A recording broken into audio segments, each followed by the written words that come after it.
Welcome to beat work creations. இன்னைக்கு எப்படி ஒரு சிம்பிளான ஒரு இயரிங் செய்யலான்னு பார்க்கலாம். இது செய்கிறதுக்கு உங்ககிட்ட இயரிங் ஹூக் அண்ட் சார்ம் இருந்தால் போதும். இன்னைக்கு நான் எடுத்திருக்கிறது ஒரு எனாமல்டு சர்க்கிள் ஷேப்பில் இருக்கிற ஒரு சார்ம். டூல்ஸ் வந்து செயின் நோஸ் பிளேயர் இருந்தால் போதும். பேசிக்காக செயின் நோஸ் பிளேயர் வந்து இந்த மாதிரி இயரிங் ஹூக்கை வந்து ஓப்பன் பண்ணுறதுக்கு க்ளோஸ் பண்ணுறதுக்கு யூஸ் பண்ணுவோம்.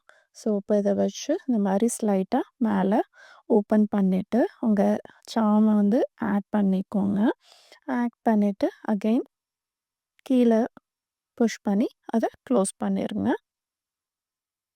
சாம் வந்து எப்போவுமே ஃப்ரண்ட் ஃபேஸிங்காக இருக்கான்னு செக் பண்ணிக்கோங்க. சேம் லைக் தட் இன்னொரு இயரிங்கையும் அதே மாதிரி மேலே புஷ் பண்ணி சாமை ஆட் பண்ணி கீழே பெண்ட் பண்ணிக்கோங்க. That's it. இயரிங் வந்து சிம்பிளாக 1 மினிட்ல ரெடி பண்ணிட்டோம். இது ஒரு போஹோ ஸ்டைல் மாதிரி இருக்குது அந்த இயரிங்ஸ்.